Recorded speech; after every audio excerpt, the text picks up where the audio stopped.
Okay, so let's talk about your mother.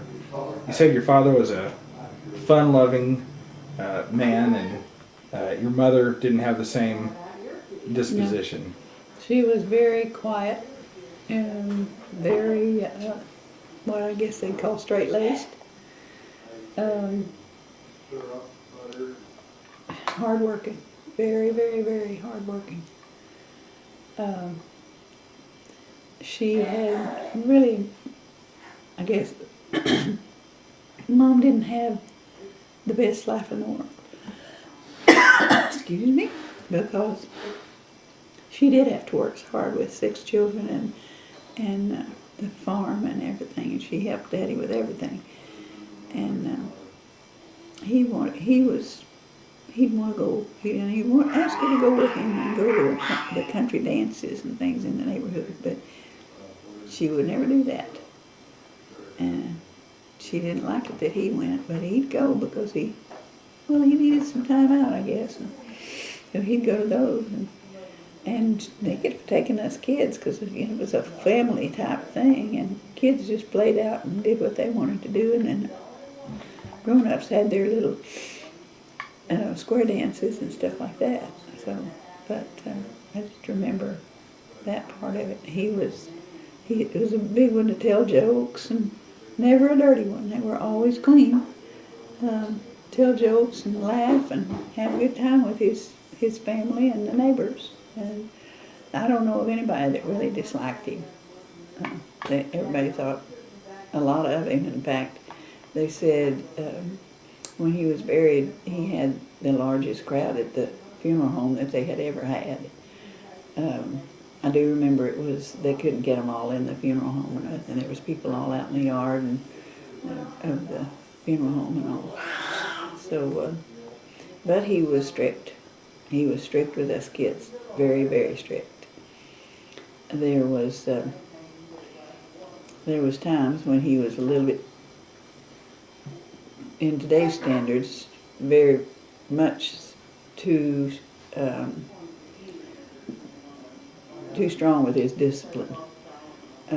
Charlie and I got most of the whippings, and it turned out to be sometimes whippings, not just paddlings.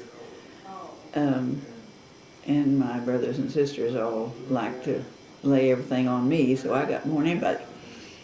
And they laughed about it after we got grown. That all they had to do was say, Betty did it, and I took the punishment. But we had a lot of fun when we were kids. And Dad did give us time off to play some. And I know in the evenings in the wintertime when we were real small, he used to sing and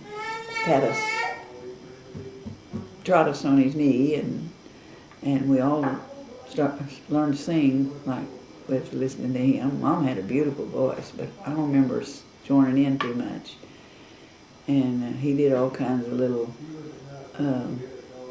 little folk songs and things of that day, and church songs too. But he did sing a lot, and he did play with us some. I'm sure he was tired a lot of the time. I really didn't feel like playing with 6 kids. We had to do our studies at night, and we didn't have electricity, so we did our studies sitting around the kitchen table by a coal oil lamp. But they did see that we got it done, and Dad was strict about that. We finished our work for school, even though we may have been out helping on the farm until well after dark. We had to do our homework too. And I always thought after I became a teacher that I sure would have liked to have had a few parents that insisted on their kids studying a little bit at home. We'd have had a better class. What kind of games did you play when you were kids? Well, we played a lot of times we played in the woods. Being farm kids, we had the run of the farm. We didn't lead the farm, and we knew not to lead the farm, but we had the run of the farm.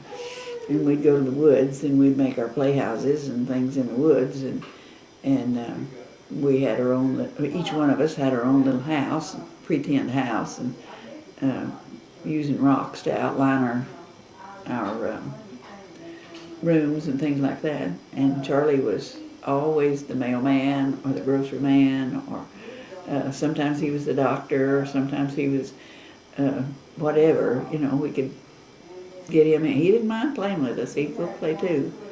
And of course, we were always where Daddy had a really strong voice, and all he had to do was yell, and we headed for the house. We knew to get to the house.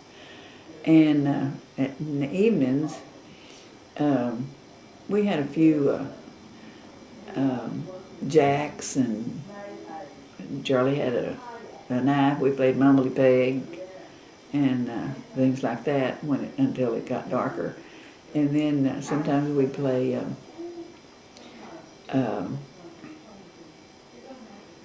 you know, all those games with balls, ante over and hide and go seek outside, and we played hopscotch and all that kind of stuff around the house. You said ante over? Mm-hmm. I don't know that game. Okay, well, you'd choose up sides. One side get on one side of the house, and the other one get on the other side of the house. And we had a ball, and we had to ante, and they'd say over, and we'd throw the ball over the house. And when they caught the ball over the house, they'd see if they could get to the back side before we could get to the front side, or vice versa. And see how many times each one of us could outdo the other one. And we played hide and go seek, and bushes, and Mama's rose bushes was kind of hard to play hide and go seek around because we always got scratched up. But lots of little games. Josephine and I played a lot together because we were near in age, and we played with our dolls and played under a big old thorn tree that was just outside the yard and in the pasture.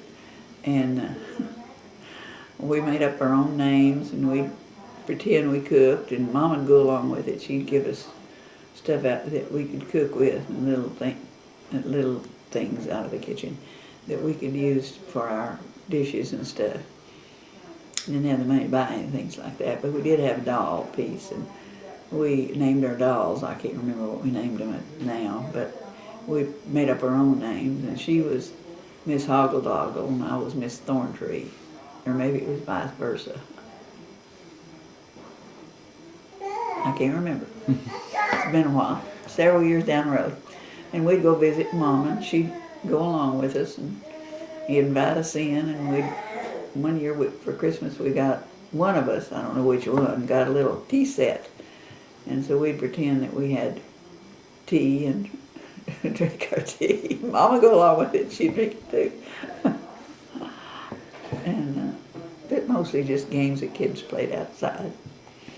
Did you know your father's parents? Really well, more than I knew Mother's parents, because Daddy visited with his parents more than he visited with Mother's parents. Did they live close? No closer than Mother's parents, but his parents had always depended on him when he was growing up to do things around the house for him. And he was a good cook, excellent cook. And so he had cooked for the family about half the time, helped Granny in the kitchen and everything, besides what he did on the farm. And they still depended on him to help after he got married. I think that was one reason that Mother never felt welcome in the family, because they didn't really welcome her in the family for a long time, because it actually took away someone they really depended on in the family. And there was, but he was sort of a middle child. There was a lot of, I think they had 9 living children, and 2 that they had died when they were infants. And they all lived around Greenwood somewhere, except I remember Aunt Mint she and her husband lived in Reno, Oklahoma. Aunt Opal had, and that was his only 2 sisters, had a real bad case of asthma, and they had told her that she had to get out of Arkansas. So she and her husband had gone up in Borger, Texas, and up in that part of the country and lived for years. And but all the other brothers, the furthest one away was Roy, and he lived in Boonville, and he was a judge, county judge, lawyer and county judge. And then Bob was a farmer, Raymond was a farmer, Lon was a on-again, off-again farmer. He never put too much into it, I don't think, as I remember. Paul was owned a dairy farm, an excellent dairy farmer. Who else? Roy, Bob, Raymond, Lon, Daddy, and Paul, and I can't remember any other than you know the one they meant. So there was that many of them. Gosh, seemed like there was still 9 of them living. But I can't think right now who anyone else would have been. But And what were your father's parents' names? my grandmother's name was Marzella, and my granddad's name was Francis. They called him Frank, but I was trying to remember his other name, Francis something. They called him Frank. Some people called him Foxy because he liked to go fox hunting. And my dad did too, by the way. He spent a lot of time fox hunting. In fact, in the winter, he'd hunt a lot, and then he'd skin them out and dry the hides and sell the hides. But what'd you ask me? I lost my train of thought. Well, I was asking your grandparents' names, and what did you call them? Oh, I called them Granny and Granddaddy. And what was your relationship like with them? Well, anytime that I could go and stay with them, I went to stay with them. And Mom and Daddy didn't mind. They'd let me go and stay with them. Not a school year, of course, when it was out of school. The times that I remember staying with them the most, they lived on what was called Chisholmville Road at that time, and on a farm. And it was a house that had rooms on both sides of a long breezeway. I forget what they call that kind of house now. Forgot now. And Granny and Granddaddy lived on one side, and Uncle Bob and A&M and their family lived on the other side. But when Dad would go up there to visit them, and they went, I guess, Mom and Daddy went on average of at least once a month. And of course, we were in a wagon, so it took a while. But they'd go up there, and I always wanted to stay. So they let me stay. And one time I stayed, and then they came after me, and I wanted to stay some more, so they let me stay some more. And then when they were gone that night, then I cried because I didn't go home. And I remember my granny telling me, "Now you just hush your mouth. You wanted to stay, and you're here, and you just have to wait till they come back for you." So she made me mind, and I helped her out a lot, because when I was, a lot of times, I guess it was 8, 10, something like that, they'd be canning or something, and I'd be up there, and they'd have me go check on the canner and all that kind of stuff. Made Mother mad, because she said a little kid had no business going in that canner that could blow up if it got too hot, and which was pretty dangerous on a wood stove. But and I know one time Mama got upset with them because I was up there, and so was one of Aunt Mint's sons. And he was laying in the porch swinging, doing nothing. And the cows came in and wanted water, and they sent me to the well to draw the water for the cows. And Mother said, that great big fat thing laying up there, he was about 6 years older than I was. And little old bitty you out there drawing all that water for those cows. But I'd go right back and do it again, because I just loved being up there. Granddaddy kidded me a whole lot, and I don't know where it came from or what he meant by it. But he always said, I know he'd be sitting on the front porch. He was sickly a lot by that time. He had I think it ended up to be cancer of the prostate or something. But back then, nobody really knew. And he was sitting on the porch, and every time that I'd go around the house or go up through there or anything, when I'd be up there, he'd say, Betty Jean, slack twisted and awful mean. But then he'd want me to come hug him. What that meant, I have no idea. But anyway, I loved him dearly. When did they pass away?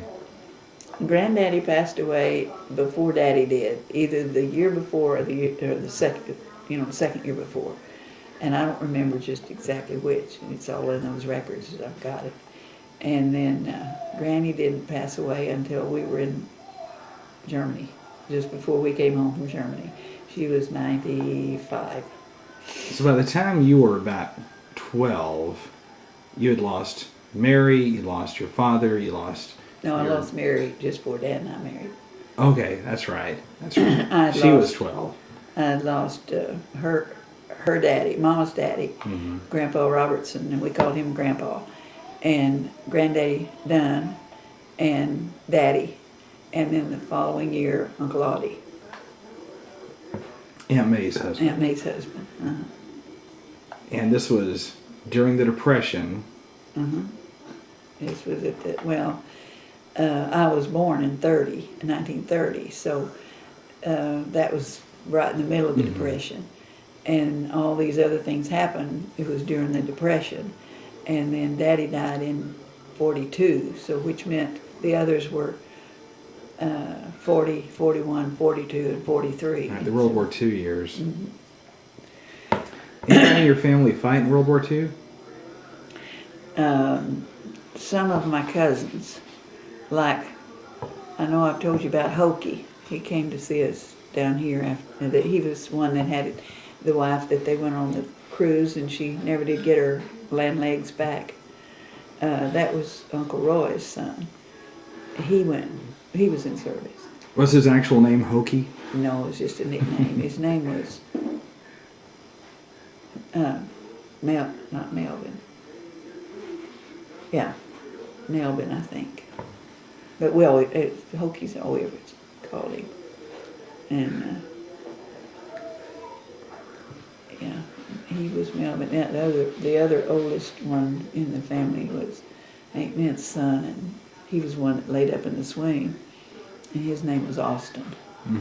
So, but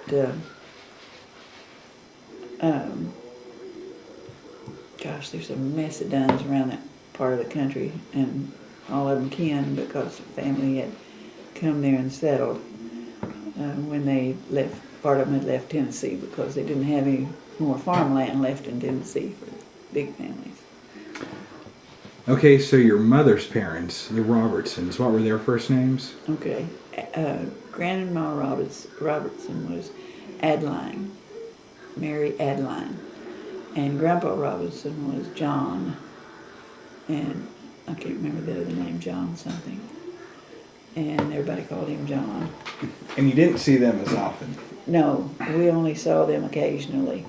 They lived in Greenwood, in what was, for a long time, they lived in what they call the section house. Grandpa had been a railroad, and I don't know what his job was on the railroad, but he had worked on the railroad.